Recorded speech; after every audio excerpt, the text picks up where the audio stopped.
अब आपको बताता हूं इस हफ्ते की सबसे बड़ी खबरें। एक तो खबर सबसे बड़ी वही है, वो डील जो आ नहीं रही। कतर में मीडिएटर बैठे हैं, ईरान और अमेरिका के बीच सीज़फायर डील पर बात चल रही है और ठीक इसी वक्त 9 और 10 जून को यूएस ने लगातार 2 दिन ईरान पर हमले किए। रक्षा मंत्री पीट हेक्स्टे ने वार्निंग दी कि अमेरिका ईरान को कड़ी चोट देगा और कुछ घंटे बाद ही CENTCOM stated that ammunition depots, command and control nodes and warehouses were targeted. Iran चुप नहीं रहा, it fired missiles in the Gulf and claimed that 2 ships were damaged. Crude oil की कीमत $91 प्रति बैरल पहुंच गई और यूएस स्टॉक मार्केट में S&P और नैस्डैक क्रैश। ट्रंप दोनों काम साथ में कर रहे हैं, बातचीत भी और बमबारी भी।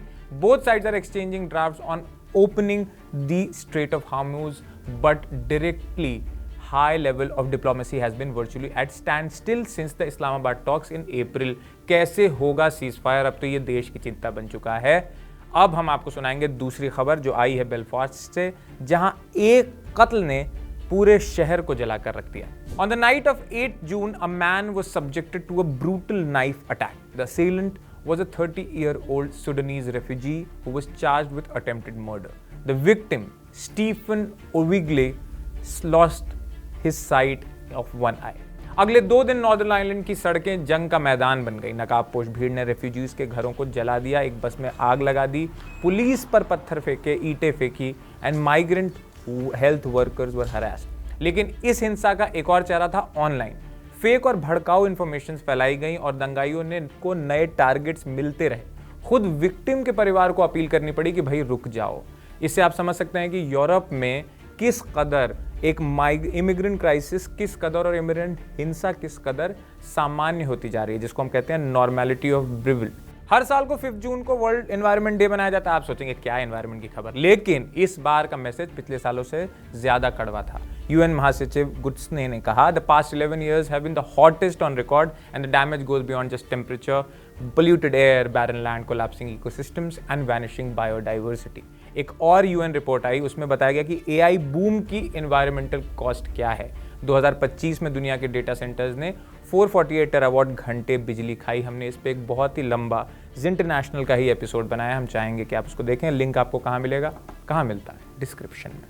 अब फिर एक ऐसी खबर जो आप कहेंगे कहाँ से ले आए। अप्रैल में आर्टेमिस 2 ने चांद का चक्कर लगाया। जून में नासा ने अगले कदम का ऐलान किया। 9 जून को ह्यूस्टन के जॉनसन स्पेस सेंटर से नासा ने आर्टेमिस 3 के 4 एस्ट्रोनॉट्स के नाम अनाउंस किए। Randy Bresnik, Frank Rubio, European Space Agency के लूका पारमेंटानो और एंड्रे डगलस। लेकिन ये मिशन चांद पर उतरेगा नहीं। NASA clearly stated that this mission is designed to deliberately take a calculated risk to pave the way for future crews. यानी ये मिशन एक बहुत बड़ी रिहर्सल है। असली लैंडिंग होगी 2028 में, जब पहली बार अपोलो के बाद कोई इंसान चांद पर कदम रखेगा।